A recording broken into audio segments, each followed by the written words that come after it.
As we get started today, there's a couple things I want to remind you of. The first is that the citation assignment is due tomorrow by the end of the day. I sent an email out to everybody about that on Monday. I'd forgotten to announce it in Monday's class. I want to just take a minute or two to go over that so that we're all on the same page. So on Blackboard, for the citation assignment, what you will need to do is find the following articles in the APLA religion database. So you need to go to the university's library website, find the APLA religion database with the APLA serials, and the religion database, not the monograph series. The monograph series is something completely different. So you want the religion database, and then you will need to find the following articles. I have given you some information, but not all the information, because you are expected to track that information down and then put it into the appropriate citation. So, for example, this first one, James Kelthofer's article, I only want the bibliographic citation. That's all you have to do is for that one, just put the bibliographic citation. For Stanley Helson's article, I want you to do two options for how you can use the sentence depicted here without plagiarizing it. So that means you're going to need to find what page that sentence is on in the article. And then you have to either quote it, paraphrase it, summarize it, and do something that in two different ways. So one could be a quotation, one could be a paraphrase. But you will need the appropriate page number. So there's two options on how to use the sentence without plagiarizing it. Provide the appropriate long footnote citation, and then the appropriate citation if you have already cited it in your paper. Remember, we talked about once you use it again, you use the last name, a shortened title, and the page number only, and then the full bibliographic citation. All right, so for the first article, just need the bibliographic citation. Second article, you need long footnote, short footnote, bibliographic citation, in addition to demonstrating how to use that sentence in two ways without plagiarizing it. Third, you need to give the full bibliographic citation of Andrew Peabody's article from the Andover Review. So just the bibliographic citation. And then for the fourth source, you are looking for the Gospel of Mark from the New International Commentary on the New Testament. And so you're going to have to look through the library catalog for that. You're going to need all sorts of information. I've given you the name of the commentary, and I've given you the name of the series, but you're going to have to find out the author, you're going to have to find out the publication information, etc. Provide a citation if you're citing page 601. Provide the appropriate citation if you'd already cited the article in your paper, the commentary in your paper. Full bibliographic citation, and two ways to use the following sentence without plagiarizing. So again, you could paraphrase it, you could quote it, you could summarize it, you could paraphrase it. But just make sure you provide two examples of how you could use the quote without plagiarizing it with the appropriate citation. Right? So it's found on page 601. What questions? How do you want it set up on the page? You can just go bibliographic citation, right? Your two sentences with the appropriate citation. So for your first sentence, you could use the long footnote, and then for your second option, you could use the short footnote, and then put the bibliographic. Right? So you just write down the line. You don't need any introduction or conclusion or anything like that. And the same thing here. Right? In providing two examples of how to use this, you can use the long footnote, the short footnote, and then also put the bibliography there as well. Does that answer it? So it can all be on the same page. It can all be on the same page, just one file. You submit it that way. So for the assignment, you not only have to do citation, you also have to do a little hunting. Right? So I've given you some pieces so that you can go to the APLA religion database, or you can go to the library catalog and discover the information you need to find that out. Any additional questions? Okay, so that's due at the end of the day tomorrow. Next Thursday is the argument analysis assignment. You need to read these 3 articles from Restoration Quarterly. You can find these as well through the APLA Religion Database. And then identify the argument and the evidence used in all 3 of those articles. Okay?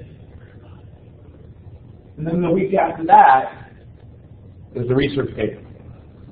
So 2 smaller assignments in the research paper, and that just leaves the final ministry reflection paper for after Thanksgiving. So hopefully you have been reading through Excellence. We'll try to take some time before Thanksgiving, talk a little bit about some of those ideas, and then as you finish up. So several assignments here before the end of the semester. As you look over any of them, if you have questions, feel free to get in contact with me about that. Let me know what I can do to clarify. Furthermore, I'm giving you all sorts of stuff right now. If you had paid attention to the schedule, the week before Thanksgiving will be presentations of your research paper. And so Monday and Wednesday, November the 14th, November the 16th, you're going to need to present your paper. I will send around a sign-up sheet on Monday where you can pick your option of whether you want to go on Monday or whether you want to go on Wednesday. This is for both the in-class group and the online group. And so I'll be giving the online group specific instructions. So they're either going to, with the students that join us live, present live, or have to record a presentation. They can post on YouTube and send me a link or something for us to watch in class and discuss a little bit as well. Essentially what I'm looking for in your paper, or in your presentations, is a 10-minute overview of the issues surrounding your paper, the information that you've discovered in the process of researching, essentially the options, the argument that you are thinking about making. Right? So let's say, again, you're doing a passage, you're doing the woman taken in adultery. So you would talk about, okay, there's some manuscripts that don't include it, there's some manuscripts that include it in different places. Here are the options that people have given, and it doesn't belong there, it does belong there. It's a true account of Jesus' ministry, but it wasn't written by John. Right? So those are the various explanations. The argument you are making, based on the research that I've looked at, I think that this appears to be the most likely case. Here's the evidence for it. What does the passage mean? All right, so you want to do some exegesis, some hermeneutics, and then how might you use your research to present that passage in I say ministerial setting, but that could be like a Bible class, it could be a devotional, right? There's all sorts of things that could qualify. All right, so you're shooting for about 10 minutes, and those are the parts of, those are the components I want you to include in your presentations. As I said, on Monday, I'll send around a sign-up sheet. I'll get in contact with the online class. And so we'll probably break it down to 5 or 6 presentations on Monday from the face-to-face class, 3 presentations from the online class, and then the same on Wednesday. There's, I think, 11 of us in the face-to-face class, so one day will be 6, one day will be 5. But I'll give you the chance to make that decision. Obviously, not everybody can go Wednesday, so there will be some people that have to go Monday, and maybe that is something that you are more interested in, getting it over and getting done with. But then also, as we get finished, have the opportunity to ask questions, for people that might be interested, something you said might have interested them, those kind of things. So it's time for just a brief minute or two of questions or comments. That's the week before Thanksgiving? That is the week before Thanksgiving. So the days leading up to when your paper is due. All right, so the paper's due the 17th, the presentations will be the 14th and the 16th. So even though you don't have to have your paper completed by the 14th or the 16th, you have to have enough of it done where you can address those things, right? It doesn't have to be written out in every, any manner in which you're going to turn it in. But you do need to have looked at those things so that you can talk about them in your presentation.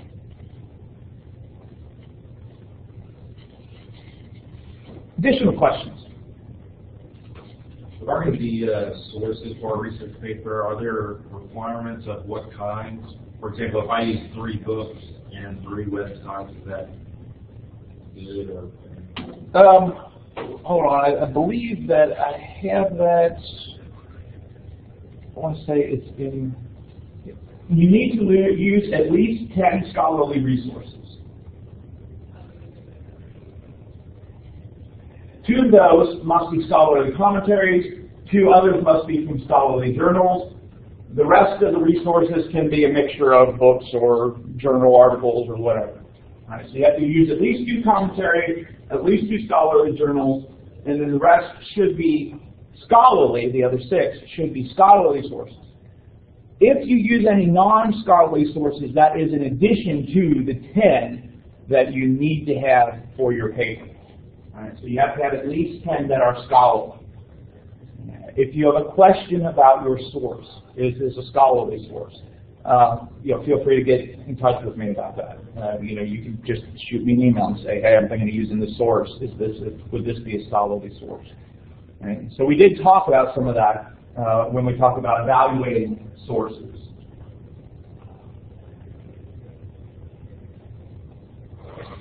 Other questions?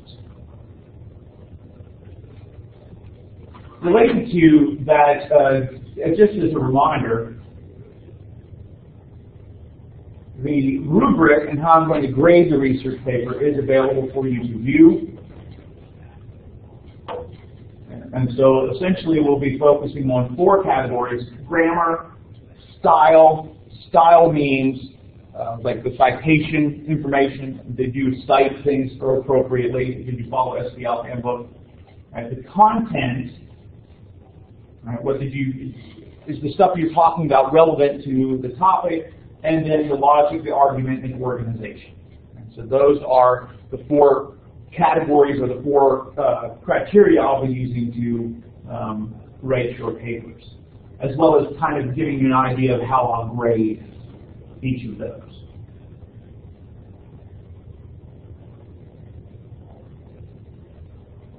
Other questions?